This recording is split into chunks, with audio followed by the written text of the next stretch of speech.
수업에서도 하지 못한 별별 이야기 수다별에 오신 것을 환영합니다. 와. 안녕하세요. 교육학 전공자 김박입니다. 안녕하세요. 생물학 농업 전공자 한박입니다. 오늘 제가 가지고 온 이야기 주제는요. 우리는 왜 가까운 사람에게 덜 감사하는가? 자, 그러면 이야기 시작해 볼게요. 저 며칠 전에 사소하면서도 좀 놀라운 일이 하나 있었어요. 집에 커다란 택배 박스가 하나 도착했어요. 보낸 사람은 7년 전에 제가 가르쳤던 그런 제자분이었어요. 반가운 마음에 상자를 개봉했겠죠. 책 같은 게 들어있지 않았을까요? 자기가 쓴 책? 그 안에는 식료품이 가득 들어 있었어요. 왜 식료품을 보낸 거죠? 저 먹으라고. 그래서 상온식품부터 냉동식품까지 아주 다양했는데요. 김가루, 과자부터 시작을 해서 얼리지 않은 생고기, 소고기, 돼지고기, 삼겹살, 거기에다가 이제 냉동식품까지 떡갈비, 치즈 스틱 이런 걸 잔뜩 보내신 거예요. 문제는 보냉백이 하나도 들어있지 않았어요. 그리고 배송하는데 꼬박 24시간은 걸린 것 같아요. 제 손에 오기까지, 그분 손을 떠나서.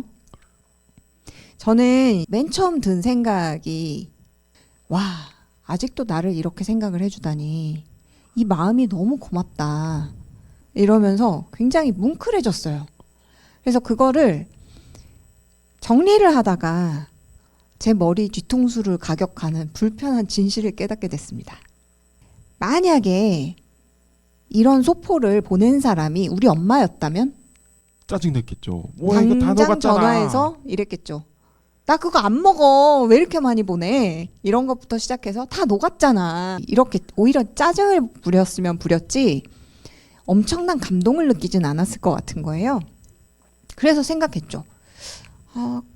우리 엄마는 나를 위해서 맨날 밥상 차려줬고 나도 지금 똑같은 짓을 우리 아이한테 하고 있는데 단 한 번도 그런 밥상을 받으면서 눈물을 흘릴 정도로 감사하다 이런 생각을 한 적은 없어요. 그런데 나는 어찌하여 길 가다가 문을 잡아준 사람에게는 감사합니다 하게 되고 도로에서 나를 매너 있게 끼워주면 쌍깜빡이를 키면서 감사함을 어떻게든 표현하려고 발버둥을 치고 그리고 나를 오랜만에 이렇게 생각해준 제자에게는 눈물이 날 것처럼 이렇게 감동을 하게 되는가.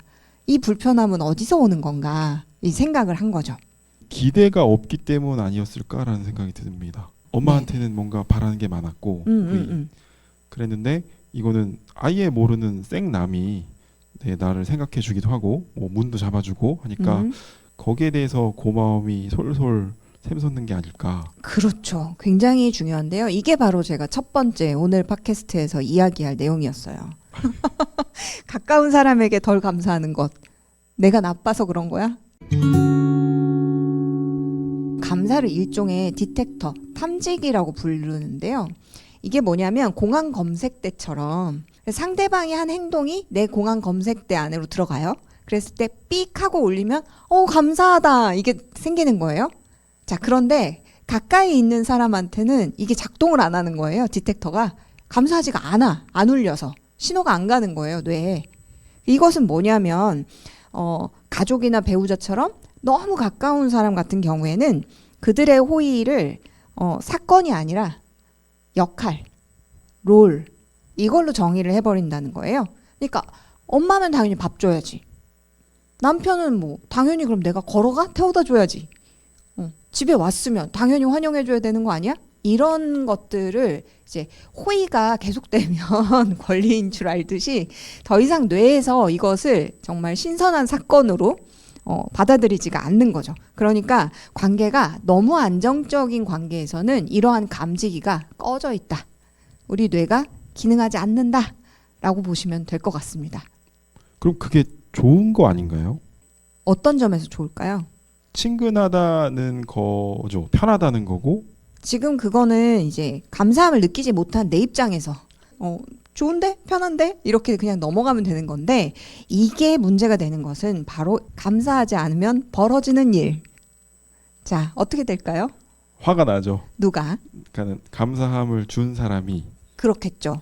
왜냐하면 감사함을 준 사람 입장에서도 나는 그에게 있어서 당연히 이러이러해야 하는 존재입니다.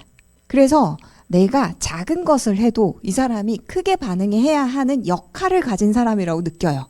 그러니까 내가 해준 게 얼만데 지금 이런 식이야 하면서 화가 날 수도 있지 않겠어요? 가까운 사이일수록 더 격하게 표현을 해야 된다는. 사실은 그렇다는 거죠. 그래서 이 감사라는 것이 대부분의 특히 이제 그 아시아 문화권에서는 무슨 감사해 가족끼리 말 안 해도 아는 게 그게 가족이지 이렇게 생각을 하시는데 실제로 이런 연구 결과에 따르면 상대방에게 감사를 충분히 표현을 해야 상대방이 떠나지 않는 거죠. 내가 충분히 존중받고 있고 내가 이 관계에서 충분히 귀하게 여김을 받고 있구나라는 확신이 있어야 관계를 유지하기 위한 노력이 계속 들어가게 되는데 여기에서 무서운 것은 가족의 희생을 굉장히 당연하게 여기고 감사함을 표현하지 않는 순간 상대방은 무의식적으로 이거는 하나마나 정말 소용이 없구나 이러면서 더 이상 노력하지 않는 거죠. 노력을 멈추게 되면 그 관계는 깨지겠죠. 바로 그겁니다. 그래서 이 가까운 사이에 대해서 우리가 감사함을 왜 못 느끼는가 일단 그거를 짚었고 그런데 못 느끼는 게 자연스러우니까 그냥 있어야지 라고 했다가는 관계 파탄나기 참 쉽다. 그래서 오래 산 부부들이 아름다운 모습으로 막 저렇게 늙고 싶다 이런 분들 별로 많이 없잖아요. 그렇죠. 네. 그런 데에는 다 그만한 이유가 있다라는 거였고요. 여기에 작은 팁을 하나 남기고 마무리를 하려고 합니다. 궁금하시죠? 네, 그럼 엄청... 어떻게 감사를 해야 될까? 예. 감사하고 싶은 마음이 안 올라오는 걸 어떡하나. 저는 막 그런 생각했어요. 와 고마워 막 이렇게 해야 되는 건가? 진정성이 지금 들어도 1도 없거든요. 그 진정성 넣기가 쉽지 않을 것 같습니다. 그러니까요. 그 진정성을 강제로 끌어올리는 그 부스팅할 수 있는 마지막 조건이 하나 있는데요. 결국에는 이제 쾌락적 적응이라는 측면에서 심리학자들이 접근을 하는 건데 뭐든지 익숙해지면 감흥이 사라져요. 그렇죠? 자, 그럴 때에는 이것에 대한 이 사람에 대한 장점, 고마움을 떠올려 보세요 해도 무감해지는 거예요, 사람들이. 그런데 웃긴 건 이 사람이 없다고 생각해 보세요 라고 하면 굉장히 힘들고 이 사람이 이렇게 소중했구나 라는 걸 그때서야 비로소 느끼게 되는 거죠. 예를 들어서 한 3일 전쯤에 저희 남편이 이런 고백을 했어요. 네가 죽는 꿈을 꿨어. 꿈속에서 이미 나는 죽었고 일상을 맞이하는데 내가 없는 그 일상이 너무 서러웠대요. 그래서 눈물을 흘리다가 깼는데 이제 평온하게 자는 제 모습을 보고 다시 마음의 진정을 찾았다라고 이야기를 했는데 바로 그런 거죠. 우리가 연인끼리 서로 삐져가지고 연락 안 하고 막 한 달씩 연락 안 해도 나 걔랑 다시 만나고 싶지 않아 이러다가도 막상 오늘부터 헤어졌다라고 느끼는 순간 갑자기 굉장히 큰 괴로움이 오지 않습니까? 네, 그런 거죠. 그래서 진짜 소중한 사람에 대해서 감사함을 잘 못 느낄 때에는 이 사람이 없다면 과연 나의 오늘 하루는 어떨까 이거를 떠올리게 하는 거죠.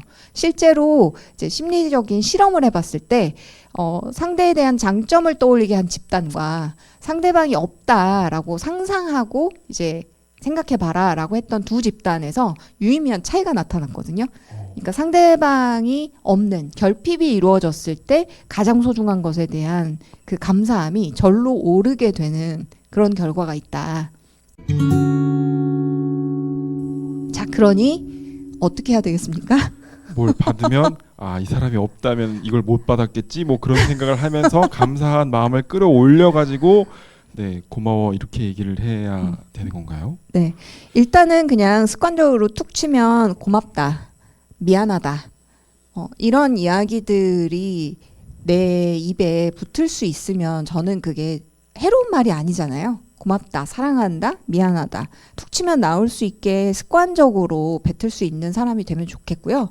거기에 진심 한 스푼을 담으면 되는데 이렇게 제가 일상 속에서 마주했던 어찌하여 나는 이 동일한 소포를 땡땡이에게 받았다면 오히려 화가 났겠는가 뭐 이런 게 어느 날 문득 찾아오는 비슷한 에피소드들이 있으실 거예요. 그 사람이 나 좋자고 뭔가를 해줬을 때 더 열받게 하는 그런 행동 그랬을 때 한 번쯤 곰곰이 이런 생각을 해본다면 관계에 좀 평화가 오지 않겠는가. 제가 요새 저희 아내랑 좀 많이 싸웠거든요. 네, 살아있다는 증거겠죠. 네. 근데 요 오늘 얘기를 듣고 나니까 그런 게 서로 없었던 것 같다는 생각이 많이 듭니다. 그러니까는 근데 거기 한번 써보고 봐야겠습니다. 아, 없다면 어땠을까? 네, 없으면 정말 마음이 찢어지고 그다음에 지금까지 옆에서 이렇게 있다는 게 정말 고맙고 네, 그렇게 생각이 더 진심 한 스푼이 진심 한 국자가 네, 들어갈 것 같은 네, 너무 좋은 얘기였습니다. 네, 여러분도 오늘 하루 좀 감사하는 마음을 갖고 행복한 하루를 보내시길 바랄게요. 저희는 그럼 다음 시간에 다시 만날까요? 네, 좋습니다. 네, 그러면 여러분 다음에 다시 만나요. 안녕.